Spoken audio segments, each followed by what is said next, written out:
네, 안녕하세요. 반갑습니다. 이 혁신 포럼에서 발표할 수 있는 이런 좋은 기회를 주셔서 우선 감사하고요. 많은 분들께서 관심 가져주시고 참석해 주셔서 감사합니다. 저는 나사 JPL에서 일하고 있는 윤경식이고요. JPL에 대해서 간단히 소개를 먼저 드리자면은, 칼텍이 운영하는 나사의 연구 개발 센터이고요. 주로 심우주 탐사를 주도하는 기관입니다. 가장 처음으로는 1958년에 익스플로러 1이라는 미국 최초의 인공위성을 성공을 시켰고, 그리고 제가 가장 좋아하는 미션인데요. 1977년에 보이저호를 성공적으로 발사를 시키고 지금까지 47년째 운영을 하고 있습니다. 보이저가 혹시 어디에 있는지 아십니까? 태양계를 지금 벗어나서 인터스텔라 스페이스를 항해를 하고 있고요. 참 이걸 생각할 때마다 저는 좀 소름이 돋는 그런 느낌이 듭니다. 1970년대에 이런 장기적인 미션을 디자인을 하고 수행할 수 있는 지원과 기술이 참 대단하다는 또 생각이 들고요. 그리고 약간 여담이지만 1977년에 보낸 이유가 또 한 가지 있는데요. 목토, 천, 해, 명 이렇게 목성, 토성, 천왕성, 해왕성 4개의 행성이 얼라이먼트가 이루어져서 인터스텔라 스페이스까지 슬링샷으로 최소 시간과 에너지로 갈 수 있는 175년 만에 한 번씩 오는 그런 기회였다고 합니다. 이때가 아니면은 지금 이제 47년이 지나서 태양계를 벗어나기는 힘들었던 거죠. 이렇게 JPL은 지금까지 아무도 하지 못했던 일, 지금 해야만 하는 일에 도전을 해왔고요. 그리고 궁극의 질문인 인간은 과연 혼자일까? 그 질문에 대한 대답을 하기 위한 미션을 디자인하고 문제를 해결을 해왔습니다. 현재는 어떤 일을 하고 있을까요? 목성의 위성 중에 유로파라는 위성이 있습니다. 유로파는 표면이 얼음으로 덮여 있고 그 아래에 거대한 바다가 존재한다고 알려져 있는데요. 물이 많으면 뭐가 있을까요? 생명체가 있을 확률이 높겠죠. 그래서 얼음 밑에 거대한 바다를 원격으로 탐사하기 위한 로봇 시스템이 JPL의 현재 주된 관심사입니다. 동영상에서 보시는 로봇은 브루이라는 Buoyant Rover for Under Ice Exploration이라는 로봇이고요. 얼음 아래의 바다 환경을 탐사하기 위해 설계가 되었습니다. 극지방의 바다나 얼음으로 덮인 외계 행성, 그리고 유로파와 같은 천체에서 활용될 수 있도록 개발이 되었고요. 브루이는 부력을 이용해서 얼음의 표면 아래를 떠다니면서 탐사하는 로봇입니다. 얼음 밑면에 붙어서 이동을 하면서 얼음과 물의 경계를 탐사하고 데이터를 수집하게 되어 있습니다. 외계 행성뿐만 아니라 극지방의 바닷속은 사람의 접근이 쉽지가 않고요. 그래서 인공지능을 활용한 자율 수중 탐사가 중요해지는 지점이라고 생각을 합니다. 제가 인공지능을 활용한 기술 개발에 집중하고 있는 부분이고요. 이 관점에서 이제 발표를 해보고자 합니다. 현재 바닷속을 탐사하는데 어떤 문제들이 있을까요? 우선 신 교수님께서도 말씀해 주신 것처럼 통신 가능한 대역폭에 큰 제한이 있습니다. 어떻게 하면 수집한 고해상도 데이터를 자동으로 선별해서 전송할 수 있을까? 그런 게 중요한 연구 주제이고요. 전력 공급에도 한계가 있을 수밖에 없기 때문에 로봇이 가용할 수 있는 에너지와 컴퓨팅 성능이 제한되어 있습니다. 그래서 실시간으로 데이터 분석하기도 쉽지가 않고요. 물속에서 실시간으로 변화하는 환경에 적응해서 반응하기 위해서는 실시간 데이터 처리도 아주 중요합니다. 이 주제도 아주 중요한 연구 주제라고 생각을 합니다. 하지만 이런 여러 가지 문제가 있는 대신에 이런 탐사를 하는 이유가 있겠죠. 대신 큰 기회도 있습니다. 인공지능을 활용한 자율 수중 로봇은 이런 여러 가지 또 기회를 제공합니다. 브루이와 같은 수중 로봇은 기존 기술로 접근하기 어려웠던 심해 환경의 세밀한 지도를 작성할 수 있는 기회를 제공하고요. 해양 연구와 해양 자원 관리에 중요한 기여를 또 할 수 있다고 보고 있습니다. 해양 생태계의 변화를 또 지속적으로 모니터링도 하고 기후 변화의 영향을 평가하는 데에도 중요한 역할을 할 수가 있습니다. 그리고 더 나아가서는 효율적인 수중 자원 탐사와 관리도 가능하게 됩니다. 자율 수중 탐사를 위한 또 한 가지 로봇 컨셉으로 저희가 일스라는 로봇을 가지고 있습니다. 한국말로 장어인데요. 엑소바이올로지 엑스턴트 라이프 서베이어라는 로봇이 있는데요. 저희가 개발 중인 로봇이고 주로 얼음 표면 아래를 탐사하는 데 특화된 자율 로봇입니다. 일즈는 이제 이런 장어라는 이름처럼 유연한 형태를 가지고 있고 복잡하고 험난한 지형을 자유롭게 이동할 수 있게 디자인되어 있습니다. 이 로봇은 여러 개의 모듈로 구성이 되어 있고 각 모듈이 회전하고 구부러지는 그런 방식으로 이동을 하게 됩니다. 이러한 설계를 통해서 균열이라든지 틈새, 얼음, 터널 이런 곳들을 탐사할 수 있게 되어 있고요. 표면 아래에 깊숙이 숨어 있는 환경까지 접근을 할 수가 있습니다. 이제 이 로봇은 자율적으로 작동을 하고 다양한 센서를 통해서 물리적, 화학적 데이터를 수집하게 됩니다. 이 데이터는 얼음 아래의 환경을 또 분석을 하고 생명체의 흔적을 찾는데 중요한 정보를 제공할 것으로 저희가 기대를 하고 있습니다. 다양한 환경에 적용할 수 있도록 설계가 되어 있고요. 눈을 올라간다든지 얼음 터널을 탐사를 한다든지 그런 프로토타입으로 이제 실험을 진행을 하고 있습니다. 다른 행성이나 위성에서도 사용할 수 있도록 계획을 하고 있고요. 이 로봇은 이제 극한의 조건에서 작동할 수 있도록 설계되어서 자체적인 전력 공급 시스템을 갖추고 있고 장기간 동안 독립적으로 탐사를 수행할 수 있도록 되어 있습니다. 향후에 유로파와 같은 외계 천체 탐사에 중요한 역할을 할 것으로 기대를 하고 있습니다.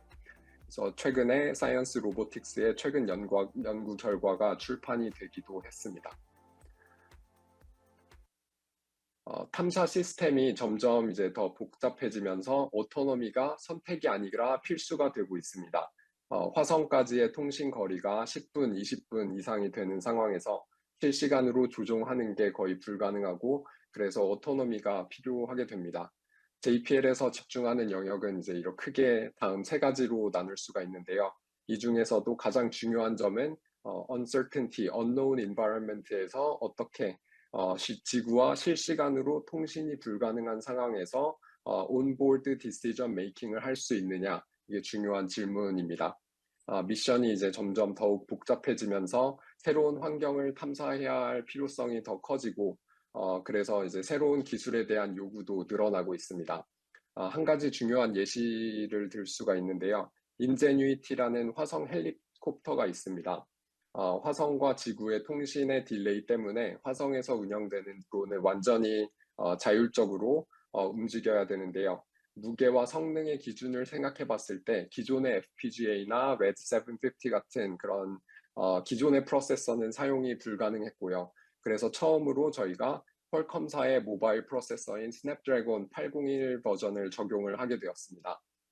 이건 2015년 버전의 갤럭시 휴대폰에 들어가는 칩과 같은데요. 이런 새로운 프로세서를 처음으로 우주 탐사에 적용을 하는데 어려운 점이 많았는데요. 과연 모바일 프로세서가 극한 상황에서 잘 동작을 할 것인지 기존의 수십 년간 검증된 프로세서와 비교해서 데이터가 부족할 수밖에 없었습니다. 그래서 인제뉴이티 헬리콥터는 테크놀로지 데몬스트레이션이라는 명목으로 해서 부가적인 미션으로 들어가게 되었는데요. 결국에는 이제 성공을 했습니다. 처음 목표는 3번의 비행과 30일간 살아남는 거였는데요. 2021년부터 지금까지 3년 동안 72번의 비행을 했고 스냅드래곤은 또 문제없이 동작을 했습니다.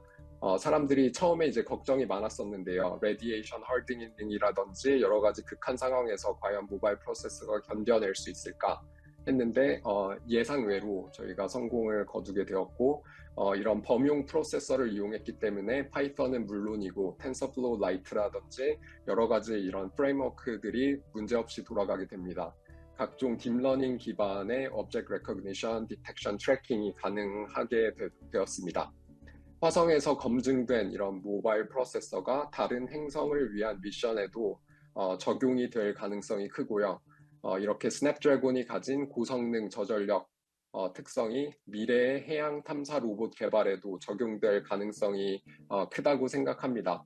더 나아가서는 적극적으로 이런 모바일 프로세서라든지 저전력 프로세서를 적용하는 가능성을 고민을 해봐야 된다고 생각을 합니다. 이제부터는 몇 가지 제가 진행하고 있는 개발 과제들에 대해서 좀 소개를 해보겠습니다. 어떻게 인공지능을 이용해서 더 효율적으로 탐사를 할 수 있을까? 어떻게 하면 개발을 더 빨리 할 수 있을까? 어떻게 하면 저전력 고성능 메인 프로세서를 탐사에 극지방 그런 우주 탐사에 적용을 할 수 있을까? 하나의 메인 시스템을 우주로 보내는 게 아니라 다수 개의 시스템을 조합해서 비용을 줄이고 미션 리스크를 감소시킬 수 있을까? 이런 질문에 대한 답을 좀 다뤄보도록 해보겠습니다. 먼저 EGIS입니다. Autonomous Exploration for Gathering Increased Science라는 Mars 로버에 들어가는 Object Recognition Segmentation 소프트웨어인데요. 지금까지의 화성 탐사는 사실 매우 천천히 이루어졌습니다. 화성 탐사 로버의 속도가 혹시 어느 정도인지 아십니까? 150m per hour 정도인데요. 그러면 분당 2.5m, 초당 4cm밖에 안 됩니다. 여러 가지 아마 이유가 있겠지만 로버의 안전이 가장 중요하기 때문에 지구에서 로버 패스 플래닝을 로버스트하게 다 수행을 하고 특정 지형을 완전히 제외를 한 다음에 탐사를 하게 됩니다. 그래서 지질학자들이 정해놓은 타겟 지형을 만나면 또 멈춰서 또 데이터를 수집을 해야 되고요. 굉장히 지난한 그런 프로세스라고 할 수 있는데요. 이 과정을 자율화할수록 더 빠르게 탐사가 이루어지고 목표로 하는 지형 탐사를 더 효율적으로 할 수 있게 됩니다. 이러한 시스템은 AI 알고리즘을 사용해서 센서 데이터를 분석하는 것에서부터 시작해서 이미지를 해석하고 의사 결정을 내림으로써 지상 통제에 대한 그런 의존도를 줄이게 되고요. 2012년부터 화성에서 운영이 되온 Curiosity 로버에서부터 저희가 이지스를 적용을 해서 지금 현재 Perseverance 로버가 동작을 하고 있는데 자동으로 화성 지형을 횡단하고 과학적 목표물을 선택하는 그런 시스템을 운영을 하고 있습니다. 화성에서 오퍼레이션 할 수 있는 그런 시간과 자원이 한정되어 있기 때문에 Automated Target Detection 그리고 Feature Extraction, Filtering 이런 테크닉들을 이용을 해서 Science Return Rate를 저희가 랜덤으로 타겟으로 했을 때 24%였던 것을 이런 targeted segmentation을 이용해서 94%까지 향상시킨 게 이 내용의 핵심이라고 할 수 있겠습니다. 이러한 시간과 자원이 한정되어 있는 환경에서 자율 탐사 알고리즘이 결국에는 수중 탐사에도 저희가 통신이 어렵고 실시간으로 조종을 하기 어려운 그런 수중 탐사에서도 똑같이 적용이 될 수 있다고 생각을 합니다. 그리고 다음은 SLIM이라는 Software Development Best Practice 이니셔티브를 좀 소개를 드리고 싶은데요. 알고리즘을 개발하고 테스팅하고 관리하는 그런 모든 분야에서 점점 소프트웨어가 중요해지고 있는데요.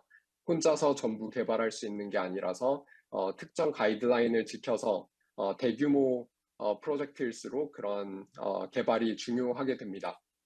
혹시 참가하신 분들 중에 테스트 코드를 쓰는 걸 좋아하시는 분이 혹시 계실까요? 아마도 없을 겁니다. 대부분 새로운 피처를 만들고 새로운 아이디어를 고민하는 걸 훨씬 좋아하실 건데요. 이 프로젝트는 어떻게 하면 테스트 코드를 쓰는 것을 자동화할 수 있을까? 그런 내용에서 시작을 했고요. 그리고 완전히 오픈 소스입니다. 여기 사이트에서 확인을 해보실 수가 있고요. 모든 게 이제 공개가 되어 있고 JPL에서 사용하는 그런 베스트 프랙티스 노하우들을 공개를 하고 있는 그런 상황이고요.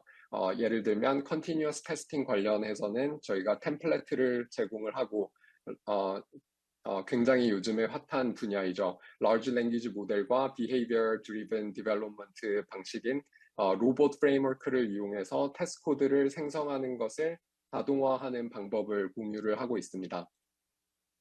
그러면 이걸 어떻게 자동화를 할 수 있을까요? 최근에 라지 랭귀지 모델의 발전으로 자동으로 테스트 스크립트 생성하는 그런 품질이 많이 향상이 되었습니다. 이 최근의 논문에서는 여러 가지 라지 랭귀지 모델을 매뉴얼 테스트 코드와 비교해서 컴파일러빌리티와 커버리지를 비교를 했는데요. 물론 생성된 테스트 코드는 보통 그대로 컴파일을 하기는 어렵습니다. 그러나 약간의 개발자의 개입으로도 품질이 많이 향상이 되는 것을 볼 수가 있고요. 그리고 테스트 메소드와 테스트 클래스의 80% 이상의 대략적으로 그런 코드 커버리지를 보여주는 것을 볼 수 있고요. 이 정도로도 사실 충분히 가치를 제공을 할 수가 있습니다. 처음에 80% 드래프트를 자동으로 생성해서 개발 시간을 절약을 기대할 수 있고요. 물론 개발자들이 large language 모델이 해결하지 못한 나머지 20%를 처리를 해야겠죠. 한 가지 예시를 좀 보시겠습니다. 왼쪽에 이제 코드는 간단하게 나누기, 곱하기, 더하기 하는 간단한 계산기입니다. 이 코드가 잘 돌아가는지 검증하기 위한 테스트 코드가 1번, 2번 있습니다. 한번 잠깐 보시고 하나는 사람이 썼고 다른 하나는 AI가 썼는데요. 어떤 게 AI가 쓴 걸까요? 제가 채팅창에 그 설문조사 링크를 하나 남겨보겠습니다.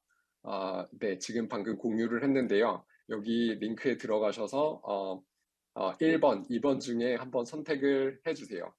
간단히 보시고 1번이 AI가 만들었는지 2번이 AI가 만들었는지 한번 선택을 해주시면은 저희가 실시간으로 네, 보팅을 확인을 할 수가 있습니다. 1번을 지금 선택해 주신 분이 8분, 그리고 2번을 선택해 주신 분이 이렇게 지금 진행이 되고 있고요. 간단하게 이제 조금 이제 이 정도까지만 보도록 하겠습니다. 어떻게 보면은 32, 40 이렇게 막상 막하를 좀 볼 수 있다고 할 수 있겠는데요. 2번이 조금 더 많네요. 네. 답은 2번입니다. 네. 여기에서 이제 말씀드리려고 하는 것은 사실 구별하기 힘들다. 퀄리티 상으로 지금 이제 많이 AI의 성능이 좋아졌고 간단한 문제에 대해서는 굉장히 제너레이션을 잘 할 수 있다는 것을 볼 수가 있습니다. 그리고 다음 주제로 넘어가서 하이 퍼포먼스 스페이스 플라이트 컴퓨팅은 저희 나사에서 관심이 많은 분야입니다. 온보드 오토노미 관점에서 나사에서 중점을 두고 있는 분야는 우주 탐사를 위한 차세대 이제 브레인을 만드는 건데요. 처음에 말씀드렸던 퀄컴의 스냅드래곤은 화성 헬리콥터에 적용이 되어서 가능성을 보여주기는 했지만 사실 퀄컴의 IP에 로우 레벨 하드웨어 밸리데이션 정보까지 공개가 되어 있지 않기 때문에 앞으로 주요 미션에 적용되기에는 한계가 있습니다. 그래서 나사에서는 리스크5라고 하는 오픈소스 기반으로 하는 아키텍처를 이제 개발 중에 있고요. 레디에이션 톨러런스, 퍼포먼스 퍼 와트, 폴트 톨러런스까지 다른 시스템에 비해서 경쟁력을 가지고 있습니다. 그리고 AI 벡터 엔진이라든지 FPGA 패브릭을 사용을 할 수가 있기 때문에 대규모의 병렬 프로세싱이 가능하고요. 그래서 딥러닝 알고리즘을 적용을 할 수 있다고 이제 준비를 하고 있습니다. 마지막으로 이런 여러 가지 컴퓨테이션 케이퍼빌리티가 발전을 하면서 멀티 에이전트 시스템이 주목을 받고 있는데요. 기존의 큰 사이즈의 시스템을 이용한 플래그십 미션과 비교해서 리스크와 비용을 획기적으로 줄일 수 있는 가능성이 있습니다. 저희가 여러 개를 보내서 하나가 망가지더라도 나머지가 같은 미션을 수행할 수 있도록 그렇게 하는 컨셉인 거죠. 하지만 단점이 있습니다. 복잡도가 굉장히 증가하겠죠.